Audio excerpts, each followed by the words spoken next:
साथियों नमस्कार। साथियों आज के वीडियो में हम देखेंगे किस तरह से पाकिस्तान जैसे देश का उपयोग किया जाता है अमेरिका जैसे देश के द्वारा। साथ ही हम देखेंगे पाकिस्तान किस तरह से एक बिकाऊ देश है जो न सिर्फ अपना ईमान बेच चुका है बल्कि अपना पूरा का पूरा मुल्क बेच चुका है।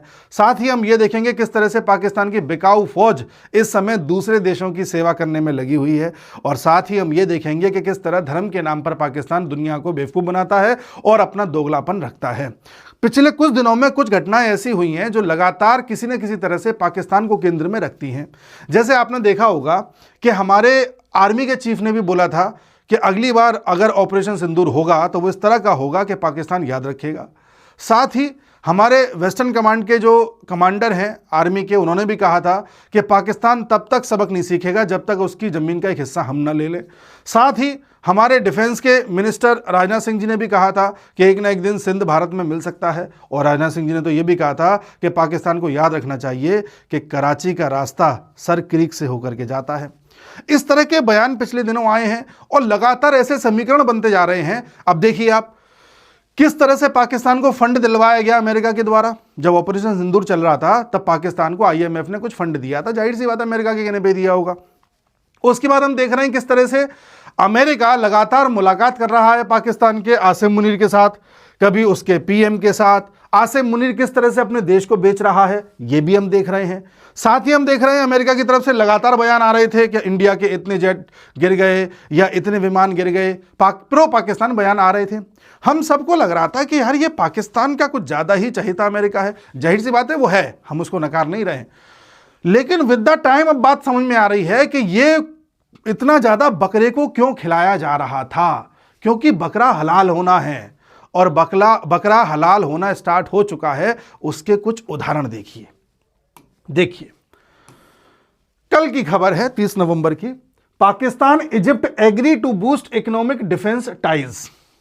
पाकिस्तान और इजिप्ट के बीच में इकोनॉमिक, अब इकोनॉमिक तो क्या है, पाकिस्तान भीख लेगा इजिप्ट से। डिफेंस टाइज, डिफेंस शब्दों पर ध्यान दीजिएगा।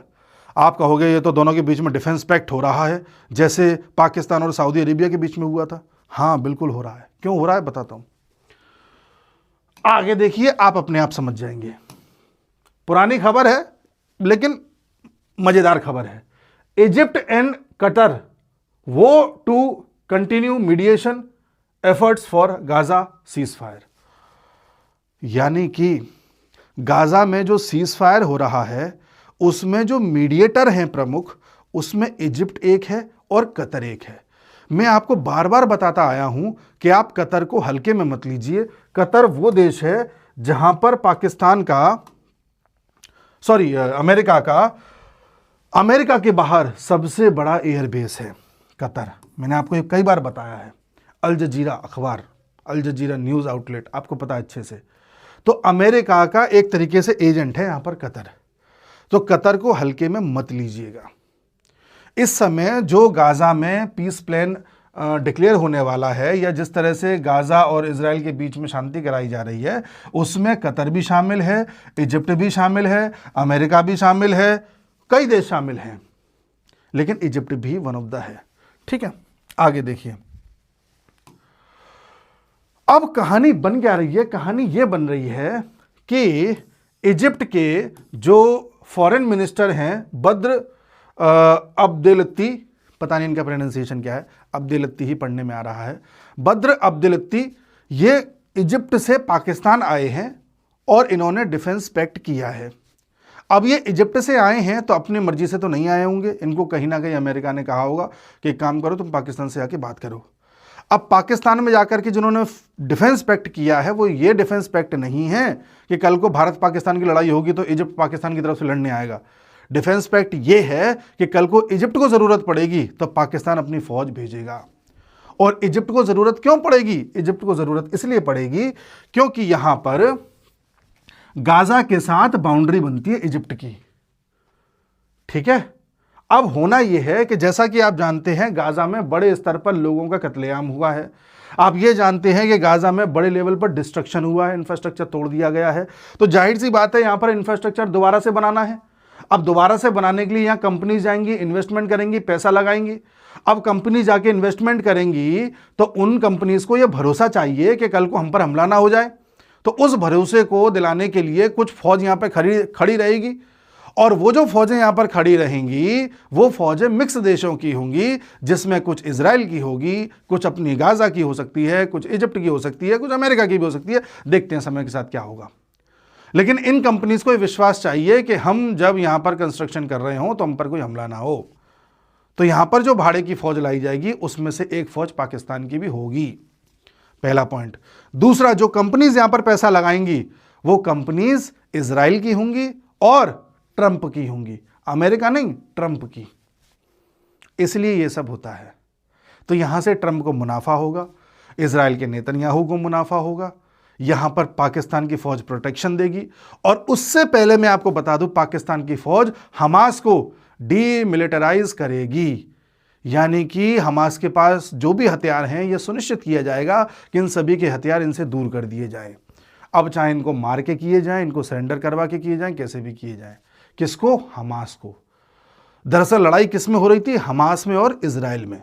और दिखाया कैसे जा रहा था कि गाजा और इजराइल में हो रही है या फिलिस्तीन और इजराइल में हो रही है। लड़ हमास रहा था। अब उसी हमास को मारने के लिए, एक तरह से उसके हथियार गिराने के लिए पाकिस्तान की फौज जाएगी। अब आप देख रहे हैं, ये पाकिस्तानी वही हैं जो गाजा वालों के लिए, फिलिस्तीन वालों के लिए आंसू बहा रहे थे, दुनिया को दिखा रहे थे कि देखो कौम पर कहर बरपा है, कौम पर कहर बरपा है। अब कहर बरपाने खुद जा रहे हैं। पर अब ये क्या कहेंगे कि नहीं नहीं, हम तो हमास को डीमिलिटराइज करने जा रहे हैं। आप कहोगे आप ये कैसे कह सकते हैं? आप खुद देख लीजिए, खबरें आपके सामने हैं, खबरें आपके सामने हैं, देख लीजिए, इसको आप पढ़ सकते हैं। ठीक है, बाकायदा इनका पूरा का पूरा जो उद्देश्य है वो यही है कि गाजा में जाके हमास को डीमिलिटराइज करना है, सुनिश्चित करना है कि वहां पर जो भी कंस्ट्रक्शन हो उसमें किसी तरह का कोई हमला या किसी तरह का कोई अटैक न हो। ठीक है जी। और देखिए, मैं आपको ये देखिए, ये पाकिस्तान की जो असेंबली है उसी के एक मेंबर हैं, उनका नाम है महमूद खान अकाकजई। ठीक है, अकाकजई या अकाकजई जो भी इनका नाम है, प्रोनाउंसिएशन बड़ा अजीब होता है इनका। तो इन्होंने खुद कहा है, वीडियोस अवेलेबल हैं, मैंने इसका न्यूज़ वेबसाइट देखना चाहिए तो वो मुझे नहीं मिल रही है, लेकिन वीडियो बाकायदा अवेलेबल है, आप चाहें तो देख सकते हैं, इंडिया टुडे पर अवेलेबल है। इन्होंने खुद कहा है Pakistan to send troops to Gaza for peacekeeping mission. देख लीजिए आप, किसके बिहाफ पर? इधर इजिप्ट इजराइल के बिहाफ पर। किसको डीमिलिटराइज करने के लिए? हमास को। ये इन्होंने वीडियो में खुद बोला है, हमास की बात करी है। आप कहोगे पाकिस्तान ऐसा क्यों करेगा? हाँ, ये तो आप झूठ बोल रहे हो। तो मैं आपको एक सबूत दिखाता हूं।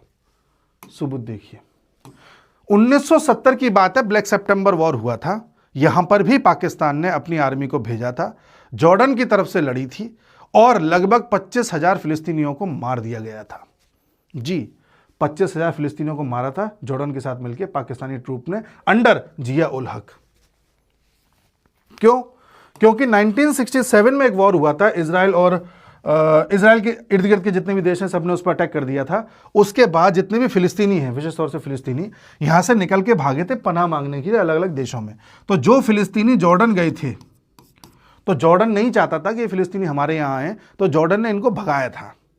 तो भगाने के लिए ट्रूप्स का इस्तेमाल किया था, आर्मी का इस्तेमाल किया था, और वो आर्मी पाकिस्तान से जॉर्डन गई थी, जिया उल हक के अंडर में।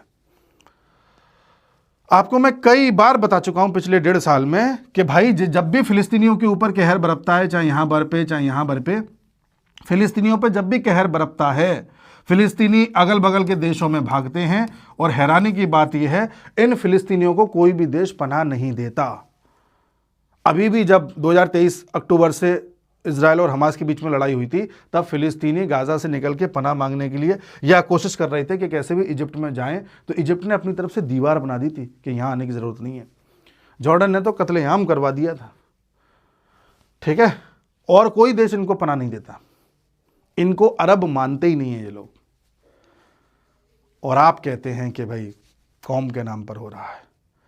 यह सिर्फ एक नैरेटिव बेचा जा रहा है दुनिया में। सबूत मैं आपके सामने पेश कर रहा हूं। कितनी बार आपने पाकिस्तान के क्रिकेटर्स को मैदान में प्रेयर करते देखा होगा गाजा वालों के लिए, फिलिस्तीनियों के लिए। अब कहां गई वो प्रेयर? ऐसे पाकिस्तान की आर्मी बिकती है, बिकती है। इनकी कोई औकात नहीं है, इनका ईमान नहीं है कोई। ये बिकाऊ हैं, ये अपने घर वालों को बेचते हैं।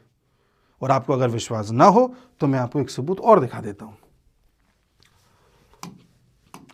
ये हैं पाकिस्तान के एक्स एयर मार्शल हैं, इनको सजा सुना दी गई थी 2020 में ही, और इनका कोर्ट मार्शल भी हो चुका है। इनका नाम है जवाद सईद।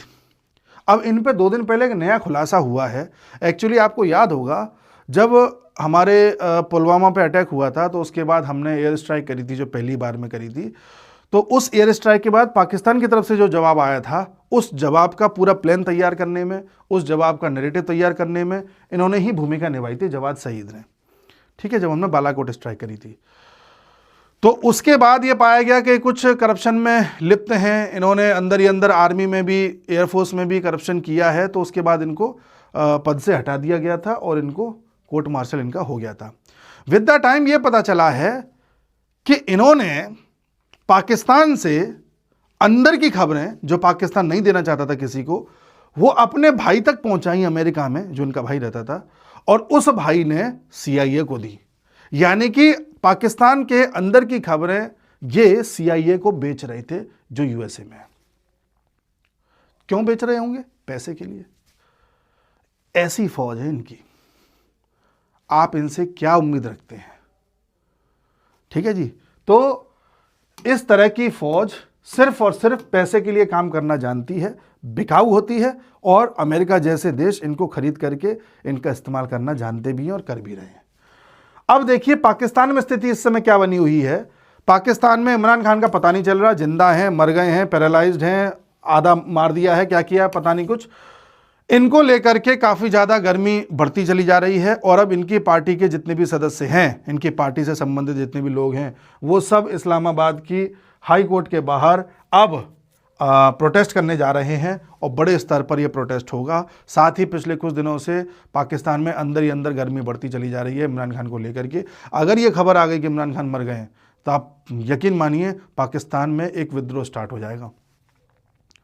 तो इसलिए मैं कह रहा हूं कि पाकिस्तान बाहर से देखने में आपको मजबूत लगेगा। कुछ लोग कह रहे हैं कि पाकिस्तान अपने सबसे मजबूत स्थिति में अभी है, नहीं है। ट्रंप जैसे बिजनेसमैन किसी को मजबूत बनाने का प्रयास नहीं करते, वो सिर्फ अपना फ़ायदा उठाने का प्रयास करते हैं, और वो अपना फ़ायदा उठा रहा है। अब उस फ़ायदे में आप भी अपना फ़ायदा उठा जाओ तो आपकी बुद्धिमानी है, जो पाकिस्तानियों के पास नहीं है। पाकिस्तानियों ने हर काम उल्टा किया है।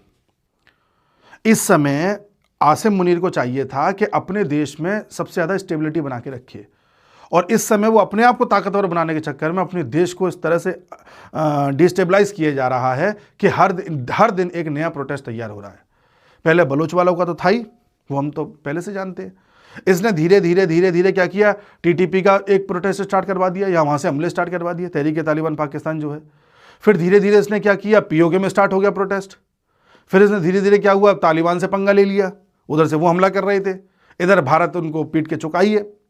अब इसने इमरान खान वाला एक नया स्टार्ट कर दिया, तो एक नया प्रोटेस्ट स्टार्ट हो गया। तो तुम्हें प्रोटेस्ट खत्म करने चाहिए था, तुम तो हर दिन एक नया प्रोटेस्ट स्टार्ट कर रहे हो, इससे तुम्हारा ही देश अस्थिर होगा। ये इसको समझ में नहीं आ रही। कल को तुम अपनी फौज भेज दोगे गाजा की पीस कीपिंग के लिए, या तुम अपनी फौज कभी हो सकता है सऊदी के लिए भेज दो, या तुम्हारी फौज कभी हो सकता है अमेरिका अफगानिस्तान में यूज़ कर ले, तो तुम्हारी फौज तो वैसे भी बटनी है, तो फौज तुम्हारी बटनी है, मुसीबतें तुम्हारी बढ़ती जा रही हैं। तो ये तो कमज़ोर होने की स्थिति है ना। और तुमने संविधान में भी संशोधन कर दिया 27वां, सारी शक्तियाँ खुद रख ली, न्यूक्लियर बटन पर भी अब तुम्हारा अधिकार आ गया। तो तुम्हारी जनता में एक और अनरेस्ट है कि यार हमारे तो संविधान के साथ भी खिलवाड़ हो रहा है। तो तुम तो अपने लिए मुसीबतें खड़ी करते चले जा रहे हो, और इधर भारत बयान दे ही रहा है कि सिंध ले लेंगे, कभी ये कर देंगे, कभी वो कर देंगे। तो पाकिस्तान के दृष्टिकोण से देखें तो भारत भी तुम्हें डेली धमकी दे रहा है, किसी न किसी तरह से पोक कर रहा है। तो इस समय पाकिस्तान बहुत दयनीय स्थिति में, आप इसे बहुत मजबूत ना समझें। अब आप ये देखिए कि पाकिस्तान के साथ ये सब क्यों हो रहा है, वो भी मैं आपको एक बात बता देता हूँ। अमेरिका या ट्रंप को अभी 2 चीज़ें समझ में आ रही हैं। पहली चीज़ तो ये समझ में आ रही है कि गाज़ा में इन्वेस्टमेंट करके अपना बढ़िया एकदम कंपनी को फ़ायदा पहुंचाया जाए, ठीक है साहब। दूसरी बात, एक आईमेक कॉरिडोर है, जो आपको याद होगा जब भारत में G20 हुआ था 2023 में, तब ये आईमेक कॉरिडोर प्रस्तावित था।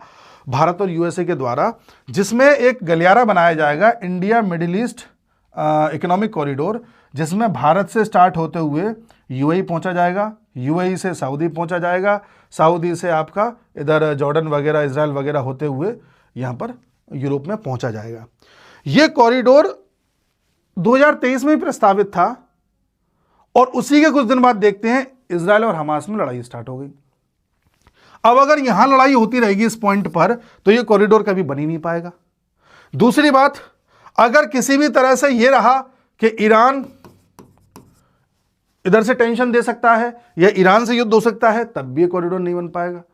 तो बहुत जरूरी है कि इधर ईरान को शांत किया जाए और इधर शांति लाई जाए। और इसके लिए बहुत जरूरी है कि पहले तो आसपास के देशों का एक तरीके से समझौता कराया जाए इजराइल के साथ। जो अब्राहम एकॉर्ड्स, आपको पता है, अब्राहम एकॉर्ड्स पर अगर कोई देश साइन कर देता है तो उसका मतलब वो ये मानता है कि उसके इजराइल के साथ संबंध अच्छे हैं और वो आर्थिक गतिविधियां उससे कर सकता है। तो अभी आपको याद होगा मोहम्मद बिन सलमान यूएसए गए थे और उन्होंने इच्छा जाहिर करी थी अब्राहम एकॉर्ड पर साइन करने की। तो कहीं ना कहीं अमेरिका इसको समझा रहा है सऊदी को कि तुम भी इजराइल के साथ संबंध अच्छे ही रखना, जैसे रख रहे हो वैसे बढ़िया रखो। कहीं ना कहीं अमेरिका ये चाहता है कि अब यहाँ भी शांति आ जाए, जिससे कि ये कॉरिडोर बन सके। और शांति स्थापित करने के लिए कुछ भाड़े के टट्टुओं की जरूरत पड़ेगी। उन भाड़े के टट्टुओं को अमेरिका यहां से ला रहा है। इन भाड़े के टट्टुओं की पहले इससे संधि कराई है, अब इससे संधि कराई है, या कहें कि यहां पर भेजा जा रहा है। और इन्हीं भाड़े के टट्टुओं को अफगानिस्तान और ईरान के लिए भी यूज किया जाएगा, क्योंकि यूएसए को अफगानिस्तान में बगराम एयरबेस चाहिए और ईरान को भी शांत करना है। तो पाकिस्तान के भाड़े के टट्टू एक्चुअल में ईरान को शांत करने के लिए और यहां पर शांति स्थापित करने के लिए, प्लस यूएस के कुछ इंटरेस्ट को स्थापित करने के लिए यूज किए जा रहे हैं। बदले में भाड़े के टट्टुओं को या इस जैसे मुल्क को क्या मिल रहा है? अठन्नी चवन्नी, चलिए रख ले। अमेरिका ये सोच ही नहीं रहा कि भारत को नुकसान पहुंचाना है। नहीं, अमेरिका इस मकसद से पाकिस्तान का साथ नहीं दे रहा कि भारत को नुकसान पहुंचाना है। अमेरिका अभी इसलिए पाकिस्तान का साथ दे रहा है कि अभी अपना फायदा निकालना है। Trump mindset. ऐसी स्थिति में कभी पाकिस्तान गुजारिश कर देता होगा अमेरिका से कि प्लीज ये बोल दो ना कि इंडिया के भी हवाई जहाज गिरे हैं, तो अमेरिका बोल देता होगा हाँ हम इंडिया के भी 6-7 हवाई जहाज गिरे हैं। आप समझिए बात को। अमेरिका को यह भी पता है कि हम कितना भी इंडिया के खिलाफ बोल रहे हैं, कुछ भी बोल रहे हैं, कल को अगर ये कॉरिडोर स्टार्ट होगा तो व्यापार इंडिया से स्टार्ट होगा। इंडिया को अभी इकोनॉमी अपनी बढ़ानी है। इंडिया समझदार देश है, वो ईगो पे नहीं लेता किसी चीज को, वही देखता है कि अपने देश के लिए क्या फायदेमंद है। तो इस तरह से इन भाड़े के टट्टुओं का उपयोग किया जा रहा है। आज इस बात को आप जान लीजिए कि पाकिस्तान का उपयोग सिर्फ और सिर्फ अमेरिका अपने फायदे के लिए कर रहा है, भारत के नुकसान के लिए नहीं कर रहा। हां, यह बात सही है कि कल को अमेरिका में सत्ता बदल जाए और वो डेमोक्रेट्स आ जाएं, ये कमला हैरिस टाइप के लोग, तब हो सकता है पाकिस्तान का उपयोग भारत को परेशान करने के लिए किया जाए। अप्रोचेस में फर्क है। वो बात अलग है कि पाकिस्तान का जब उपयोग अमेरिका कर रहा है तो भारत का नुकसान हो रहा है, पर अभी अमेरिका का ऐसा उद्देश्य नहीं है। ये इन सब हरकतों से खुल जाता है मामला। अब समझ में आ जाता है ये कि सऊदी से डील क्यों कराई थी पाकिस्तान की, इजिप्ट से क्यों कराई है, यूज कहां होना है पाकिस्तान का, और पाकिस्तान का नैरेटिव किस तरह से धरा रह गया। आप खुद देख लीजिए कि हम धर्म के लिए लड़ रहे हैं, ईमान के लिए, किसी के लिए लड़ रहे हैं। तुम बिकाऊ है यार। ये औकात है इन पाकिस्तानियों की और ये औकात है इस पाकिस्तानी फौज की। झूठे, मक्कार, बिकाऊ। उम्मीद है मैं अपना मैसेज कन्वे कर पाया हूँगा। कई लोग कह रहे होंगे कल परसों में वीडियो क्यों नहीं आया। देखिए, कोई ऐसा टॉपिक था नहीं कि मैं वीडियो लेकर के आता। मैं कोई जरा सी खबर को ज़बरदस्ती खींच के 10 मिनट तक आपको वीडियो के रूप में पेश करूँ, उसका कोई मतलब नहीं है। 2-4-5 खबरें हो जाती हैं, एक पूरा नैरेटिव बन जाता है, समझ में आती है कि कहानी क्या है, तब फिर मैं वीडियो लेकर के आता हूँ, है ना। तो मिलते हैं अगले वीडियो में। हमारा एक चैनल है पॉलिटिकल अफेयर्स इनसाइट्स, उसको भी आप सब्सक्राइब कर लेना, इसको भी कर लेना, और एक और है ज़िंदगी अफेयर्स इनसाइट्स, उसको भी कर लेना। हम सब मिल करके ऐसी बातचीत करते रहेंगे। मिलते हैं अगले वीडियो में, तब तक के लिए नमस्कार।